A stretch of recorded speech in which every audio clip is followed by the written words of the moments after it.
కోట్లు చెప్పిండు, హరీష్ రావు 4 లక్షల చిల్లర చెప్పిండు. దీనికి మీరు కట్టుబడి ఉన్నారా? నేను చెప్పిన దానికి నేను కట్టుబడి ఉన్నా, నేను రాజీనామా సిద్ధం ఉన్నా. మరి మీరు ఒకటి స్పష్టంగా మొత్తం 8 అప్పులు బకాయిలు మొత్తం కలిపి 8,21,000 కోట్లు. అప్పులే గ్యారెంటీ 4 రకాలు. ప్రభుత్వం తెచ్చిన అప్పు FRBM 3,89,000 కోట్లు, గవర్నమెంట్ గ్యారెంటీడ్ లోన్స్ ద్వారా తెచ్చిన అప్పు 1,27,000 కోట్లు, government guarantee loans which are raised by SPVs and service by them అది 95,000 కోట్లు, non guarantee loans which are paid by corporate ఇవే 6,70,000 కోట్లు ఉంది. ఇది కాకుండా విద్యుత్ సంస్థలకు 1,09,000 కోట్లు.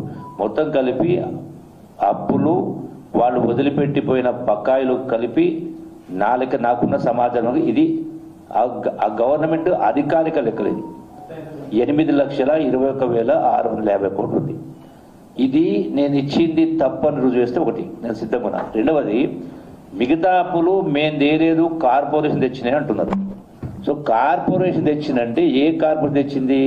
కాళేశ్వరం కార్పొరేషను, దానిలో పాలమూరు ప్రాజెక్టు, కాలపూడి అన్ని ఇరిగేషన్ ప్రాజెక్టులు, అట్లాగే మిషన్ భగీరథ మంచిలో కూడా తెచ్చినవి. ఇవి అప్పులు కావు, మేము తేలేదు అంటున్నారు. దీనికి మీరు తేకపోతే దీనికి మీరు కేసీఆర్ ముఖ్యమంత్రి ఉన్నప్పుడే మీరు అప్పులు తేకపోతే మరి ప్రభుత్వ ఖజానా నుంచి కొంత వడ్డీలు కొంత కంతులు మీరు ఎందుకు కట్టినరు? మీరు అప్పులు తేకపోతే మీరు అలా బుకాయిస్తూ ఉన్నారు కదా. దీనికి మరి నేను స్పష్టంగా నిన్న చెప్పిన ప్రతి సందర్భంలో చెప్పిన అసెంబ్లీ కూడా మాట్లాడినా. మరి ఈ యొక్క మీరు ఇరిగేషన్ ప్రాజెక్టు కాళేశ్వరమైన పాలమూరు ప్రాజెక్టు ఇతర ఇరిగేషన్ ప్రాజెక్టులు తెచ్చినప్పుడు రైతులతో కట్టిస్తారా? కార్పొరేషన్ ఏమి ఇచ్చిండ్రు? గ్యారంటీ ఏమి ఇచ్చిండ్రు? కార్పొరేషన్ ఆదాయం ద్వారా చేస్తామని. కార్పొరేషన్ ఆదాయం ఇదే కదా, వ్యవసాయం ద్వారా మాకు ఇంత కట్టిస్తామని రాసిండ్రు, అగ్రిమెంట్ చేసిండ్రు. మరి రైతులతో కట్టిస్తామని చెప్పండి. మిషన్ భగీరథ తెచ్చినప్పుడు మేము తేలేదు, మిషన్ భగీరథ మళ్ళీ మిషన్ భగీరథ తెచ్చినప్పుడు ఎవరు కట్టాలి అంటే మంచినీళ్ళు తాగుతున్న ప్రజలు కట్టాలా? సో వీటికి అందుకే కేసీఆర్ తోటి సరే పోని అసెంబ్లీకి రమ్మంటే రాలేదు కేసీఆర్, పోని ప్రెస్ వాళ్ళకి చెప్పండి. వాళ్ళ బీఆర్ఎస్ పార్టీ మీటింగ్ ఎక్కడో పెట్టినప్పుడు బహిరంగ సభలు పెట్టి బయటకు పోయేది కదా. పోనీ ప్రెస్ వాళ్ళు పెట్టి ప్రెస్ మీట్లు చెప్పండి, ఇలా చెప్పండి. పోనీ నేను ఈ రోజు కూడా నేను రమ్మంటే ఈ రోజు కూడా మీరు సిద్ధమంటే అదేది మన ప్రెస్ క్లబ్కు Somajiguda press club Somajiguda press క్లబ్కి వస్తా. నేను కట్టుబడి ఉన్నా. ఎందుకంటున్నా? టైం చెప్పంటే 4 గంటలుగా పోనీ 5 గంటలకు ఫైన్, 5ంటికి నేను వస్తా. మీరు దీనికి సిద్ధం. మీరు ముందు చెప్పాలి. ఏమని చెప్పాలి? 5 గంటలకు మేము వస్తున్నామని చెప్పండి. నేను రుజువు చేస్తే మీరేం చేస్తారు? నేను రుజువు చేయలేకపోతే నేను రాజీనామా చేస్తానా? మీరేం చేస్తారో చెప్పండి. మీరు రాజీనామాలు చేస్తారా? ఎమ్మెల్యే పదవులకు బీఆర్ఎస్ పార్టీ రద్దు చేస్తారా? కేసీఆర్ పార్టీ రద్దు చేస్తాడా? నేను ఎందుకు ఇంత నిక్కచ్చిగా మాట్లాడుతూ ఉన్నా? మీరే ఇంట్రీ వాళ్ళు అసెంబ్లీ ఏం మాట్లాడింది దీనికి సమాధానం తీసుకొని రాండి. మీరు ప్రెస్ క్లబ్ కాడికి రాండి. నేను రాజీనామా సిద్ధం ఉన్నా. మీరేం చేస్తారో చెప్పాలి కదా. పౌరుషం ఉందా, రోషం ఉందా, సిగ్గుందా, సెర ఉందా, చీము రక్తం మాట్లాడారు. మిస్టర్ హరీష్ రావు,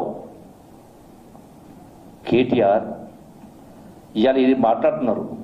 మరి ఆనాడు పాలమూరు పౌరుషం, రోషం, చీము రక్తం ఉంది కాబట్టే ఇచ్చిన మాట కడుపడి 3.5 సంవత్సరాల మంత్రి పదవికి ఎమ్మెల్యే పదవికి రాజీనామా చేసిన. ఆనాడు మీరిప్పుడు గొప్పగా చెప్పుకునేటువంటి మీ కుడి భుజాలు ఎడవ భుజాలు, రైట్ హ్యాండ్ లెఫ్ట్ హ్యాండ్ అని మాట్లాడుకున్నారు జిల్లా నాయకులు. ఒక్క సీటు లేకుండే, ఒక ఎమ్మెల్యే సీటు లేకుండే, ఒక ఎంపీ సీట్ లేదు, ఒక ఎంపీటీసీ లేడు, ఒక జడ్పీటీసీ లేకుండే.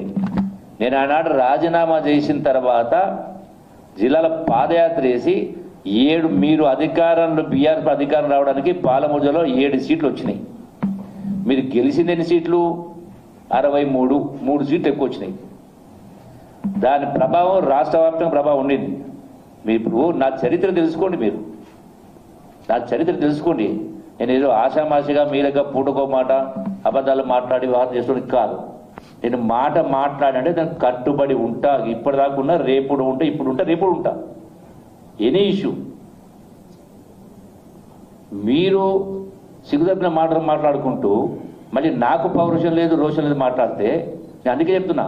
ఇప్పుడు ఈ రోజు కూడా నేను నిన్న ఏం జరిగింది, నేను గాంధీ భవన్లో నాకు ఈరోజు నిన్న డ్యూటీ ఉండింది కాబట్టి వచ్చిన ప్రజలకు దరఖాస్తు తీసుకుంటా ఉన్నా. అక్కడికి వెళ్ళి బయలుదేరామని ఇంతలోపే అక్కడ ఉన్నటువంటి హరీష్ రావు అదేది టీఆర్ఎస్ భవన్కి వెళ్ళి అమరవీరుల స్తూపం కాడికి బయలుదేరిండు అన్నాడు. నేను ఇమీడియట్గా ప్రెస్ వాళ్ళకి చెప్పిన, నేను కూడా అమరవీరుల స్తూపం కాడికి వస్తున్నా అని చెప్పిన. సరే, ఈ మధ్యలోనే అంతకంటే నాకంటే ముందు మంత్రులు మీటింగ్ పెట్టినారు అక్కడ. సో వాళ్ళు వెయిట్ చేసిపోయారు, నేను వచ్చాను. సరే, ఈ మధ్యలో అరెస్ట్ చేసినాడు. సో అది సరే, పోలీస్ వాళ్ళు ఎందుకు అరెస్ట్ చేసింది అనేది లా అండ్ ఆర్డర్ ప్రాబ్లం, ఇంకో విషయం తెలియదు. కానీ తెలంగాణ భవన్ రాలేదు కాబట్టి ఆ వంక చూపించి అంటే నాకేమైనా భేషజాలు ఉన్నాయా? అట్లా ఉంటే నేను మళ్ళీ ఇప్పుడు ఇంప్రెస్మెంట్ పెడతా, మళ్ళీ రమ్మని ఎందుకు చెప్తున్నా క్వశ్చన్ ఆఫ్ నేను అబద్ధాలు చెప్పటోని కాదు, నా ఆత్మగౌరవం, క్వశ్చన్ ఆఫ్ సెల్ఫ్ రెస్పెక్ట్. మీరు ఏదో నోరు దించుకొని అబద్ధాలు మాట్లాడి చీము రక్తం పడుతున్నంత మాత్రాన నిజాలు అబద్ధాలు కావు, అబద్ధాలు నిజాలు కావు. I stand by my word. నా చరిత్ర తెలుసుకో. అదే ఆత్మగౌరవం కోసం నేను ప్రభుత్వ ఉద్యోగానికి రాజీనామా చేసిన. ఒక అధికారి మాట్లాడితే ఆనాడు నేను చెప్పేది ఆల్మోస్ట్ 30 ఏళ్ల కింద, మళ్ళీ ఉద్యోగాలు పోయి వ్యవసాయం చేసుకున్నా. నేను వ్యాపారం చేసి, ఉద్యోగం చేసి, వ్యాపారం చేసి రాజకీయాలకు వచ్చి కాదు నేను మీ లెక్క అడ్డగోలుగా సంపాదించే కార్యక్రమం చేసింది. నేను చెప్తున్న ఖబర్దారు చెప్తాను ఇంకోసారి, అడ్డగోలు మాటలు మాట్లాడి అడ్డగోలు ఆరోపణ చేస్తే మర్యాద ఉండదు, పద్ధతి కూడా కాదు. ఇప్పుడు నేను గౌరవంగా సంబోధిస్తున్నా. హరీష్ రావు గారు, కేటీఆర్ రామారావు గారు, కేసీఆర్ గారు, దీనికి మీరు సమాధానం పంపండి. ఇప్పుడే మొత్తం మీ అందరికి విలేకరులకు అందరికి కూడా నేను రాసిన అంకెలు, ఈ అంకెలు అనేది నేను తయారు చేసిన అంకెలు కాదు. గత ప్రభుత్వంలో కేసీఆర్ హయాంలో ఇచ్చినటువంటి లెక్కలే, అవే లెక్కలే మీ ముందుస్తున్నా. అందరి విలేకరులకు ఇస్తా, కేటీఆర్ పంపిస్తా, హరీష్ పంపిస్తా, కేసీఆర్ పంపిస్తా. దీనికి మీరు సమాధానం రాసి పెట్టండి. సాయంకాలం 5 గంటలకు నేను అక్కడికి కూడా వస్తామని చెప్తున్నా. వాళ్ళు చెప్పాలి కదా, అరే వాళ్ళు హరీష్ రావు, కేటీఆర్, కేసీఆర్ రావాలి కదా. అరే వినమ్మా, విను క్వశ్చన్. అరే మీరు నేను నిజంగానే పారిపోవటనైతే నేను ఎందుకు పిలుస్తా? మొత్తం మీరే కదా న్యాయ నిర్ణేతలు.